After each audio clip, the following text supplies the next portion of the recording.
नमस्कार, मैं हूं वीरेश सिंह। आईटीआई के टॉक शो में आपका स्वागत करता हूं। आज होली है, उसके लिए आपको बहुत बहुत बधाई। चलिए सबसे पहले मैं बता दूं कि आज का जो मुद्दा है वो मुद्दा ये है कि आखिर आईटीआई से छात्रों का मोह क्यों भंग हो रहा है।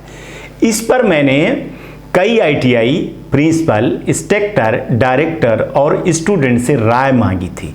सबका राय मिला जुला आया हुआ है, जो मैं आज आपको इस रिपोर्ट पे दिखाने की कोशिश कर रहा हूं। और ये रिपोर्ट मैं बताऊं, ना मैं डीजीटी को दिखाने वाला हूं, ना मैं सरकार को दिखाने वाला हूं। ये रिपोर्ट मैं सीधे नीति आयोग को दिखाना चाहता हूं कि जहां मैंने उनके रिपोर्ट पे सवाल उठाया था और उस सवाल पे भी मेरे ऊपर सवाल आया था। इसलिए मैंने बोला था, सर को बोला था, वहां के वाइस चेयरमैन को बोला था, सीईओ साहब को भी बोला था मैंने कि मैं वो ग्राउंड रिपोर्ट दिखाऊंगा जो स्टूडेंट क्या कहना चाहते हैं और क्या कारण है। और इंस्ट्रक्टर और जो वहां पे पढ़ाते हैं प्रिंसिपल हैं, वो डायरेक्टर भी हो सकता है कि डायरेक्टर अपनी बात को स्पष्ट रूप से ना रख सके, डरता हो, और डरता भी है, वो सामने नहीं आना चाहता है। लेकिन जिस तरह से मैंने अपना व्हाट्सएप नंबर देखा और मेल देखा तो मेल में भरे हुए थे, तब मैंने इसको रिसर्च किया। पिछले 5-6 दिन से मैं रिसर्च कर करके एक रिपोर्ट बनाया हूं और इस रिपोर्ट में मैंने अपना कोई एक भी शब्द या एक भी सोच नहीं डाला हूं। यह सोच, यह शब्द पूर्ण रूप से, शुद्ध रूप से यह विचार और सोच किसका है? स्टूडेंट का, इंस्ट्रक्टर का और प्रिंसिपल का। और फिर चौथे नंबर पे मैंने डायरेक्टर से, क्योंकि 4 लोगों को मैंने बोला था कि आप ये सही बताइए कि आखिर आईटीआई से स्टूडेंट का मोह क्यों भंग हो रहा है। तो चलिए साहब, एक इंस्ट्रक्टर की दर्द को जब मैंने रखा है और मिलाया सबको, तो मैंने क्या देखा आपको मैं प्रेषित कर रहा हूं। लेकिन सबसे पहले बता दूं कि पीएस साहब, जो मोदी साहब के पीएस हैं, डॉक्टर पीके मिश्रा जी, आपको। दूसरा है सुमन राय जी, जो वाइस चेयरमैन हैं नीति आयोग के।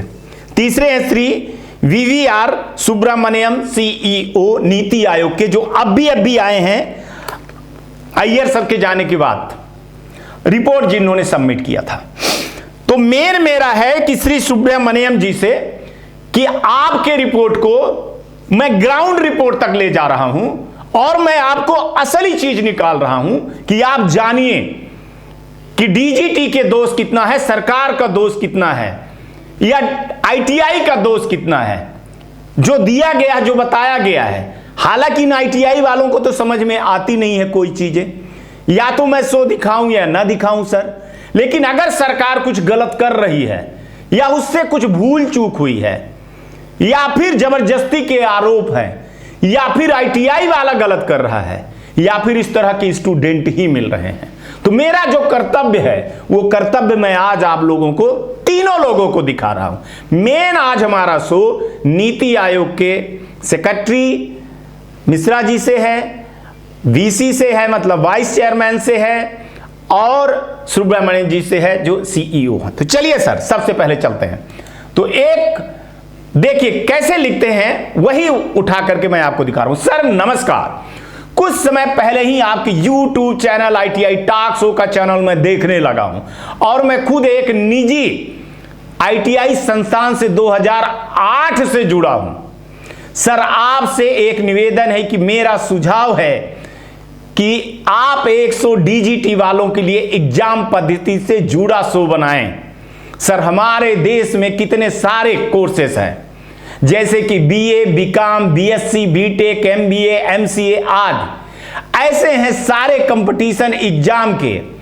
यदि सर ऐसे कई सारे कंपटीशन एग्जाम में होने वाले नीट, जेई और इसी तरह से विभिन्न जॉब के लिए होने वाले पटवारी, टीचर आदि के एग्जाम हैं। सर उपरोक्त सभी कोर्सेज में बैठने वाले कुछ कोर्स में जो स्टूडेंट होते हैं वो काफी क्रीम स्टूडेंट भी होते हैं, जिनकी आईटीआई स्टूडेंट से तुलना भर करना बेकार है। लेकिन हमारे देश की विडंबना देखिए सर कि आईटीआई की सबसे बड़े विभाग डीजीटी ने आज लगभग 4 साल पहले आईटीआई वाले स्टूडेंट के एग्जाम को लेकर के एक बड़ा ही गैर जिम्मेदार फैसला लेते हुए इन आईटीआई स्टूडेंट को, जो सबसे निचले स्तर के बच्चे होते हैं, इतना तक कि इन बच्चों के, इन स्टूडेंट के लिए कहा जाता है कि जो बच्चा कुछ नहीं कर सके वो आईटीआई तो कर ही सकता है कम से कम।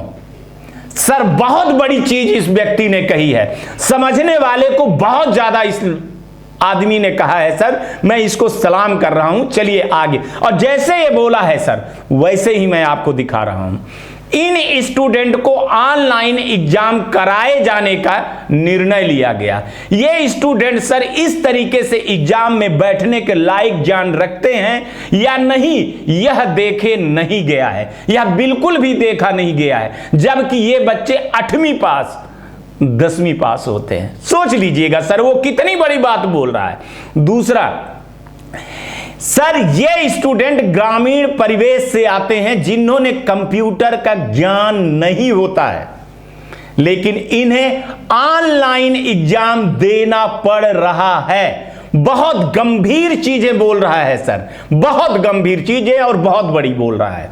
सबसे गंभीर बात यह है सर कि आईटीआई जैसे कोर्स का ऑनलाइन एग्जाम लिए जाना कितना बड़ा औचित्यपूर्ण है सर, कि देखिए इनके विषय में जो अब ऑनलाइन एग्जाम में दे रहे हैं परीक्षा, टेट, theory, engineering, drawing, workshop, calculation and science and employability skill, बस एक ही परीक्षा प्रैक्टिकल की है जो निजी आईटीआई के सेंटर पर होता है। सर ये स्टूडेंट पहले जब लिखित परीक्षा दिया करते थे, यहां पे सुनिएगा सर, यहां पे इसकी सोच को सुनिएगा, वो क्या कहना चाह रहा है कि स्टूडेंट पहले जब लिखित परीक्षा दिया करते थे वे सब सब्जेक्ट की पढ़ाई करने के लिए नियमित आईटीआई के संस्थान में पढ़ने आया करते थे। इसका कारण यह था कि इन सभी सब्जेक्टों का लिखित एग्जाम देना होता था। इस तरह से होने वाले एग्जाम के लिए पढ़ना जरूरी होता था, परंतु अब ऑनलाइन एग्जाम हो जाने से स्टूडेंट ने कॉलेज में ही आना बंद कर दिया है और आईटीआई संस्थान ने टीचर रखना बंद कर दिया है। बस नाम का एक टीचर आईटीआई में रखा जाता है। सर यह जानना अति आवश्यक है कि आईटीआई सर्वप्रथम ईयरली सिस्टम था, फिर सेमेस्टर सिस्टम हुआ। यहां तक बात सर देख लीजिए, ये क्या कह रहा है कि जब ऑफलाइन पेपर था तो लड़का झक मार करके आईटीआई आता था, सारे सब्जेक्ट को पढ़ता था, लिखता था, उसको थ्योरिकल से लेकर के प्रैक्टिकल नॉलेज होता था। ऑनलाइन परीक्षा में वो सिर्फ टिक लगाने लायक हो गया है जब वो अपने घर से ही पढ़ लेता है पीडीएफ पे और यूट्यूब में, तो उसको आईटीआई नहीं आना पड़ता है सर। और जब आईटीआई वो आएगा नहीं तो आईटीआई वाला टीचर नहीं रखता है। आईटीआई वाला जब टीचर नहीं रखता है तो गुणवत्ता की कमी आती है, फिर उसको फीस नहीं मिलती है। तो ये जो बहुत बड़े कारण है सर, मैं एक एक कारण आपको अच्छे से समझा रहा हूं कि ईयरली सिस्टम था, फिर सेमेस्टर सिस्टम हुआ और फिर से ईयरली सिस्टम हो गया। लेकिन सबसे पहले जो सिस्टम था उससे एग्जाम का पैटर्न 1 साल में एक बार नियमित और फेल छात्रों का एग्जाम लिया जाता था। इतना ही स्मूथ सिस्टम था कि तय समय से रिजल्ट जारी हुआ करता था, पर अब सब कुछ उक्त सिस्टम में तय हुआ करता था। परंतु फिर सेमेस्टर सिस्टम हुआ और मुख्य बात, जब से ऑनलाइन एग्जाम होने लगा है तब से हर महीने में, एक ही महीने में एक आईटीआई संस्थान के आधे बच्चे 3 दिन की तारीख में सीबीटी एग्जाम दे रहे हैं। देखिए सर, एक ही महीने में एक आईटीआई संस्थान के आधे बच्चे 3 दिन की तारीख में सीबीटी परीक्षा दे रहे हैं और कुछ बच्चे अगले एक्सेल सूची में उसी संस्थान के आईटीआई के स्टूडेंट के नाम आने की प्रतीक्षा करता है और नाम नहीं आने पे उस अवस्था में अगले सीवीटी मोड की प्रतीक्षा करता है। कितनी बड़ी बात बोल रहा है वो, कि जिसका हो गया तो हो गया, आगे वो एक्सेल सूची पे अगला इंतजार करता है, फिर नहीं आता है तो अगला सीवीटी मोड की परीक्षा का इंतजार करता है। कि ताने मार रहा है वो, लेकिन सही कह रहा है। सर अभी सीवीटी एग्जाम की एक घटना का उल्लेख कर रहा हूं, गौर कीजिएगा कि सीवीटी एग्जाम की फीस ली जा रही थी और स्टूडेंट की लिस्ट जारी करके फीस जमा कराई जा रही थी, और डीजीटी निम्मी जो भी सीवीटी मोड में एग्जाम करवाए जाने के लिए अनुबंधित था, उसको भी सभी आईटीआई संस्थान अपने यहां की स्टूडेंट की सीवीटी परीक्षा हेतु फेल हुए छात्रों की फीस जमा करवा रहे थे। और फिर उसके पश्चात आईटीआई की रिजल्ट घोषणा हुई और आईटीआई संस्थानों के ईमेल पर एक डीजीटी का ईमेल प्राप्त हुआ, जिसमें 20 या 23 स्टूडेंट जिनकी फीस सीवीटी की जमा कर दी गई थी, उन्हें पास कर दिया गया और कहा गया कि उक्त बच्चों की उत्तर छात्रों की फीस को आगे एग्जाम में समावेशित किया जाएगा। और गौर करने वाली बात यह है कि उक्त रिजल्ट को कई स्टूडेंट की तो आईटीआई ही कंप्लीट हो गई थी। तो सर ये हाल है, बाकी सारे इसके अलावा बहुत कुछ है, कहने को और है पर उससे ज्यादा सर आपको खुद ही मालूम है। तो बस सर आपसे इतना अनुरोध है कि अगर हो सके तो सर डीजीटी द्वारा जो ऑनलाइन एग्जाम आईटीआई में कराया जाता है उसके बारे में उन्हें अवगत कराएं, यह सही है या नहीं है। अगर सर ऑनलाइन एग्जाम इतना स्मूथ प्रोसेस से होता है तो हमारे देश में इतने सारे कोर्सेज हैं। देखिए सर, ध्यान दीजिए, जैसे कि BA, BCom, BSc, BTech, MBA, MCA आदि ऐसे ही सारे कंपटीशन एग्जाम के लिए होने वाले नीट, जेई और इसी तरह से विभिन्न जॉब के होने वाले पटवारी, टीचर आदि एग्जाम, ये सब एग्जाम ऑनलाइन कराए जाते। आखिर क्यों? देखिए वो कह रहा है कि सारे कंपटीशन एग्जाम अगर इतने अच्छे होते, ऑनलाइन एग्जाम अगर इतना अच्छा होता, तो सारे जो कंपटीशन हो रहे हैं वो ऑनलाइन एग्जाम क्यों नहीं हो रहा है? पटवारी की भी अभी हो रही है, जेई की क्यों नहीं हो रही है, सारी चीजें क्यों ऑनलाइन एग्जाम ही क्यों नहीं हो रहा है? ये सभी एग्जाम ऑनलाइन करवाए जाते, परंतु सर आईटीआई में ऑनलाइन एग्जाम का डीजीटी का प्राइवेट फर्म को टेंडर दे करके आईटीआई कर रहे लाखों बच्चों के भविष्य के पैसे के साथ में खिलवाड़ कर रही है। बस बच्चों को पहले मोटा पैसा बनाने के लिए फेल किया जाता है और फिर सीवीटी एग्जाम देने का अनुभव, ज्ञान आदि कई कारणों से कारण के कई ज्यादा संख्या के बच्चों को फेल हो रहे हैं। इसके पश्चात भी उन्हीं बच्चों को सीवीटी के बैक पेपर की परीक्षा के नाम पे मोटा पैसा जमा होता है। सुनिए सर कितना बड़ा आरोप लगा रहा है कि सीवीटी परीक्षा में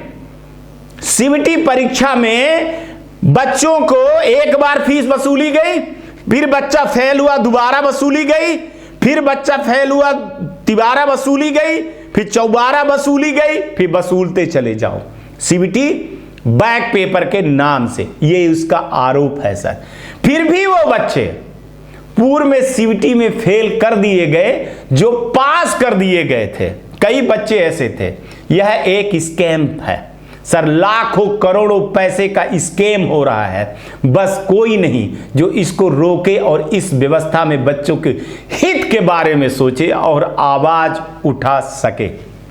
सर कितनी बड़ी बात बोल रहा है कि सर सोचिए सप्लीमेंट्री एग्जाम में अगर लाख बच्चे भी हुए तो कितना पैसा हो जाता है, 300 के लगभग आता है, 200-250-300 के लगभग आता है। तो कितनी बड़ी चीज बोल रहा है। और लड़के पास तो होते हैं, जो फेल होते हैं तो वो कितनी बार परीक्षाओं से गुजरते हैं, तो इसलिए वो बहुत सारी चीजें कह रहा है।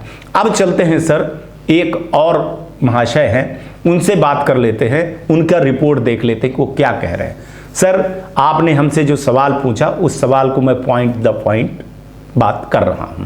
चलिए, पहला पॉइंट कह रहे हैं कि आईटीआई के छात्रों का मोह भंग, आईटीआई से जुड़े सरकारी फील्ड में वैकेंसी का अभाव, प्राइवेट कंपनी में रोजगार पाने वाले आईटीआई छात्रों के नाम पे अपेक्षा कम सैलरी का होना, क्षेत्र में विशेष फैक्ट्रियों का अभाव और इस बार सत्र 2022 में सीट खाली होने का कारण यह है कि प्राइवेट कंपनियों में काम की अपेक्षा कम सैलरी का मिलना, प्राइवेट कंपनी में काम की अपेक्षा कम सैलरी का मिलना, सरकारी क्षेत्र में रोजगार के अपेक्षित अवसर का अभाव, रोजगार पाने की गारंटी का अभाव, सरकारी स्तर पर रोजगार से जुड़ने में सही नीति का अभाव, निम्मी पीडीएफ से बच्चों की हानि हो रही है। निम्मी पीडीएफ से रिजल्ट की गारंटी तो होती है कि लड़का पास हो जाएगा, लेकिन विस्तृत नॉलेज का अभाव होता है। और वो जब कंपनी में जाता है, अगर उसका सिलेक्शन हो जाता है तो बच्चा स्किल नहीं होता है, इसलिए वहां की जो कंपनियां हैं तो उसके साथ मजदूरों जैसे व्यवहार करते हैं और फिर लड़का अप्रेंटिस हो या जॉब हो छोड़ करके भाग आता है। इस कारण से बच्चों में असंतोष फैल रहा है, जिसके कारण इस बार बच्चों को आईटीआई से प्रवेश लेने में मोह भंग हो रहा है। आईटीआई छात्रों को प्रैक्टिकल नॉलेज के लिए आवश्यकता होती है, जिससे फैक्ट्रियों में अपने आप को उपयोगिता साबित कर सके, लेकिन निम्मी पैटर्न में वह अवसर नहीं मिल पाता है। आईटीआई छात्रों को इतना ट्रीट किया जा रहा है जैसे वह आईटीआई की डिग्री हासिल कर रहा हो। कभी कंप्यूटर बेस्ड एग्जाम, कभी बहुविकल्पी प्रश्न फलता है।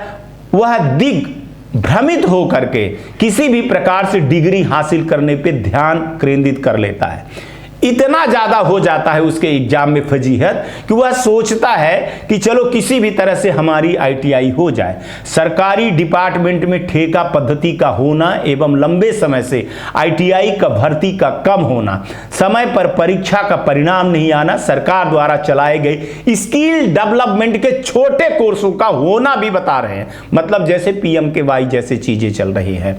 आईटीआई पास हुए छात्रों के साथ निजी कंपनियों का शोषण करना एडमिशन की प्रक्रिया के तारीख के समय में उचित नहीं, क्योंकि मई से लेकर के जून के मध्य में प्रवेश की प्रक्रिया नहीं होती है, इसलिए छात्र अन्यत्र कहीं प्रवेश ले लेते हैं। बहुत बड़ी बात बोल रहे हैं सर ये, कि क्योंकि मई से लेकर के जून के मध्य में प्रवेश की प्रक्रिया नहीं होती है, इसलिए छात्र कहीं दूसरी जगह दूसरे कोर्स में प्रवेश ले लेते हैं। सरकार द्वारा धरातल पर प्रवेश की प्रक्रिया को संबंधित अवेयरनेस कार्यक्रम में कमियां हैं।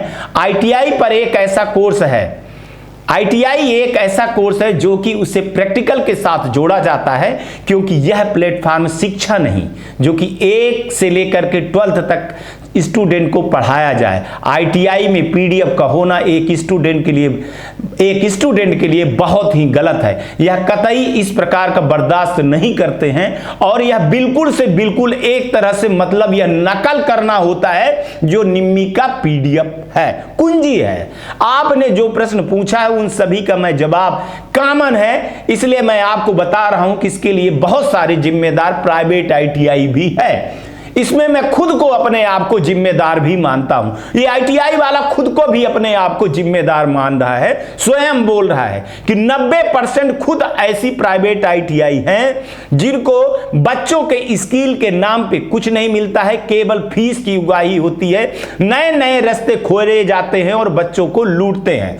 मेरी संज्ञान में ऐसी बहुत सारी आईटीआई हैं जिनके मानकों में 10% भी पूरी नहीं करते हैं। अस्थाई जॉब कंपनियों में 1 वर्ष के लिए अप्रेंटिसशिप रखती है, 1 वर्ष के बाद हटा देती है। कंपनियों के द्वारा कम वेतन मिलता है सर, इसलिए लड़कों में ये सारी चीजें हो रही हैं। गवर्नमेंट की पॉलिसी गत 3 साल से फरवरी तक एडमिशन लेना था, इस बार अक्टूबर में ही बंद कर दिया गया। लड़कों के एडमिशन बंद कर दिया गया। लड़कों व संस्थानों को लेट एडमिशन लेने की आदत है। एक चीज और सुनिए सर, कि लड़कों और संस्थानों को लेट एडमिशन लेने की आदत है। आईटीआई कोर्सेज का महत्व कम हो रहा है। आईटीआई में छात्रों को उद्योग में अच्छे वेतनमान नहीं मिल रहे हैं। ये सारी बहुत सारी चीजें हैं जिसको हम आपको दिखाना चाहते हैं और आपको दिखाना चाहते हैं और आपको मैं बताना चाहता हूं। आईटीआई वाले खुद एक आईटीआई 25,000 में एडमिशन लेता है, जबकि उसके बगल में वो फिर 15 15 में ले लेता है और उसके बगल में तो 10 ले लेता है और साथ में 5000 की भी एडमिशन ले लेते हैं, साथ में पास होने की गारंटी भी देते हैं। आईटीआई पर पहले ही ट्रेनिंग क्वालिटी निरीक्षण नहीं होने के कारण मनमर्जी से आईटीआई चला रही हैं। मनमर्जी से चलाने के कारण ट्रेनिंग देने वाले संस्थानों का सीधा नुकसान हो रहा है। अच्छी आईटीआई हर साल जो है तो इस तरह से कम होते चली जा रही है, उनका जो स्तर है वो नीचे गिरता चला जा रहा है। आपसी कंपटीशन बहुत ज़्यादा हो गया है और छात्रों में एक छात्र तो बोल रहा है, देखिए ये छात्र बहुत छोटी सी चीज़ बोल रहा है लेकिन बहुत बड़ी बात बोल रहा है। सर नमस्कार, मैं आपका शो देख रहा हूँ और मैंने 2014 से लेकर के 23 तक हमारा सर्टिफिकेट जो है तो सुधार नहीं हुआ। मैं कहां कहां नहीं घूमा, लेकिन मैंने आपका शो जब देखा तो जो जो आपने बताया था वही किया मैंने और आज 2023 में हमारा मार्कशीट आ गई और नाम सुधर गया, उसके लिए धन्यवाद। लेकिन एक चीज मैं बोलूंगा सर कि इसके लिए हम ही छात्र गुनहगार हैं, जो हम बहकावे में, यूट्यूबरों के बहकावे में आ जाते हैं और निम्मी के पैटर्न और पीडीएफ में पढ़ लेते हैं। मैं भी एक जगह काम कर रहा था, हमारे साथ में वहां मजदूरों जैसे व्यवहार हुआ, क्योंकि मैं पास तो हो गया था लेकिन मैं स्किल नहीं हुआ था। मैं खुद आईटीआई में जाकर के नहीं पढ़ा था, मैं यूट्यूब पर पढ़ाई किया था देख करके, और ये यूट्यूब चैनल पर जो आईटीआई की पीडीएफ को लेकर के पढ़ाते हैं, ये आने वाले हमारे छात्रों के भाइयों का भविष्य खराब कर रहे हैं। इससे छात्र स्किल नहीं हो सकते हैं, इससे छात्र पास हो सकते हैं हमारे जैसे। आज मैं बोलने के लायक नहीं हूं सर, मेरे आंख में आंसू है। आपने जो है तो अपने कार्यक्रम में ऐसे शो दिखाते हैं, लेकिन जो छात्र हैं, बहुत सारे छात्र नहीं मानते हैं। ये इन यूट्यूबरों की कहानी बंद होनी चाहिए और ये पीडीएफ बंद होनी चाहिए। जब तक ये पीडीएफ और यूट्यूबर नहीं बंद होंगे तब तक लड़के जो है तो आईटीआई संस्थान में नहीं जाएंगे पढ़ने, और जब तक लड़के आईटीआई संस्थान में पढ़ने नहीं जाएंगे तब तक कोई भी छात्र किसी भी हालत से स्किल नहीं हो पाएगा। साफ साफ बोल रहा हूं सर, आप चाहें तो मेरा नाम भी आप बता सकते हैं, डर नहीं है। लेकिन मैं वो युवक हूं जो अपने आने वाली पीढ़ी को समझाना चाहता हूं कि आप अच्छी आईटीआई में एडमिशन लीजिए। इस प्रकार की आईटीआई में एडमिशन मत लीजिए जहां पास होने की नाम की गारंटी की जाती है। आप पास होकर के एक सिर्फ सर्टिफिकेट तो पा सकते हैं, लेकिन आप स्किल नहीं हो सकते हैं। मेरे घर में एक सपना था और मेरा भी सपना था नौकरी पाने का। अब मैं आईटीआई चीज से हट करके खुद ही मजदूरी और ठेला लगाने लगा हूं, मजदूरी करने लगा हूं और एक ठेला लगाने लगा हूं, जहां लगभग 300 से 400 रुपए में कमाता हूं। 80% से आईटीआई पास हूं, लेकिन मैं स्किल नहीं हूं, मेरे पास सिर्फ सर्टिफिकेट है। बस इतना ही कहना चाहता हूं सर कि मैं कुछ लड़कों के बहकावे में आकर के एक ऐसी आईटीआई में एडमिशन ले लिया, फिर बोला गया मेरे को, वो बोल रहे हैं, मैं नाम नहीं बताना चाहता हूं कि किसका यूट्यूब चैनल देख के, एक मशहूर यूट्यूब का चैनल देख करके मैंने पढ़ाई की और पढ़ाई करने के बाद मैं पास तो हो गया सर, लेकिन स्किल नहीं हुआ। मैं हाथ जोड़ करके ये अपील करना चाहता हूं कि मेरे भाई जो अगर इसको सुन रहे हो तो आप सुनिए, अगर आप आईटीआई करना चाहते हो, एक तो सबसे पहले मैं ये कहना चाहता हूं कि सबसे पहले आईटीआई करो ही नहीं, आईटीआई करो ही नहीं। दूसरी बात, अगर आईटीआई करो तो अगर आपको गवर्नमेंट आईटीआई मिल जाती है तो फिर वहां करो। तीसरी, अगर आपको अच्छी आईटीआई मिलती है कहीं जहां आपको पढ़ाने की गारंटी हो, जहां अच्छा इंफ्रास्ट्रक्चर हो, वहां पर पढ़िए। लेकिन फर्जी और यूट्यूब से और पीडीएफ से पढ़ाई ना करिए। मैं तो सरकार से आपके माध्यम से अपील करना चाहता हूं कि ये पीडीएफ जैसी कुंजी को हटाएं और जो छात्र के भविष्य है उसको खराब होने से बचाएं। चलिए, इतना ही सर मैं आज आपको दिखाना चाहता था, ज़्यादा नहीं दिखाना चाहता था सर कि इतना बड़ा शो आप देखोगे कि नहीं, लेकिन मेरे को आशा है कि सर ये आधे घंटे का जो प्रोग्राम है तो आप देखोगे।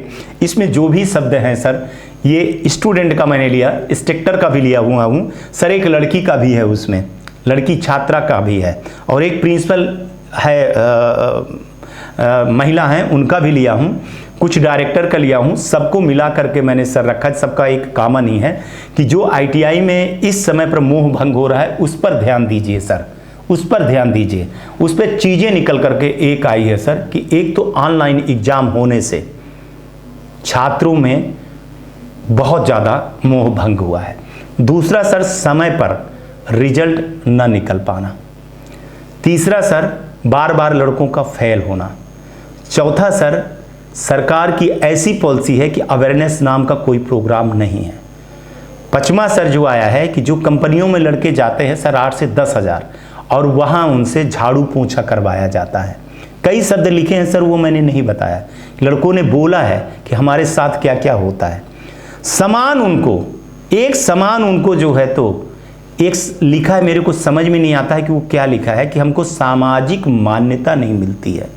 मतलब हमारे साथ भेदभाव होता है। अगर कोई डिप्लोमा करके आया है, कोई ITI करके आया है और कोई PMKY करके आया है, वो BA BCom BSc करके आया है, 3 महीने का कोर्स करके आया है, तो उसको कंपनी ज़्यादा महत्व देती है। मैं 2 साल का ITI करके आया हूँ तो मुझसे झाड़ू और पोंछा करवाती। ये सब छोटी छोटी चीज़ें हैं सर जो सोचना पड़ेगा, और ट्रेनिंग के क्वालिटी में सर बदलाव करना पड़ेगा आपको। और प्लीज़ सर ये PDF वाला मुद्दा हटाइए, इससे लड़के बर्बाद हो रहे हैं। खैर अब ये ITI वाले हैं। एक चीज़ और मैं बोल रहा हूँ कि अगर जैसे आप लोग कह रहे हैं सर DGT वालों को आप बोल दीजिए सर कि निरीक्षण कर रहे हैं, तो निरीक्षण करें, कड़ाई से करें, और वो जो फर्जी टाइप की ITI है सर उसको बंद कर दें, तो लड़के अच्छे से स्किल होंगे सर।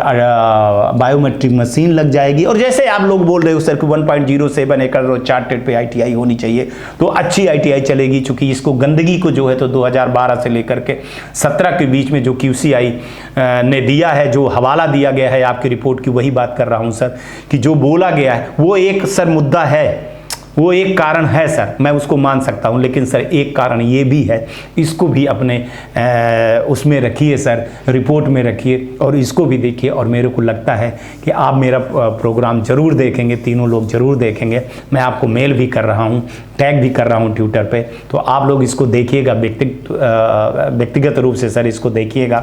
और मेरी सर ये वो रहती है, एक ख्वाहिश रहती है और मेरा इरादा रहता है सर सच दिखाना, और सच मैं दिखाता रहूँगा सर, चाहे वो ITI वाला हो, चाहे स्टूडेंट हो, चाहे गवर्नमेंट हो, चाहे नीति आयोग हो। आज तक के लिए इतना ही। आप लोग अपना ध्यान रखिएगा, आसपास सफाई रखिएगा, बड़े बुजुर्गों का सम्मान करिएगा और अपना भी ख्याल रखिएगा, अपने घर के बड़े बुजुर्गों का भी सम्मान करिएगा, और गाड़ी धीरे चलाइएगा, हेलमेट पहनिएगा ज़रूर। और ये ITI टॉक शो देखते रहिएगा कि ये कार्यक्रम आपको कैसे लगा है। हमको सुझाव दीजिएगा, हमारा मेल एड्रेस है, उस पर आप हमको और सारी चीज़ें लिख सकते हैं और बता सकते हैं। और एक हाँ, अगर आपको हमारे कार्यक्रम में दिखाए गए किसी भी कार्यक्रम पे आपको कोई आपत्ति है तो आप अपना विरोध जता सकते हैं।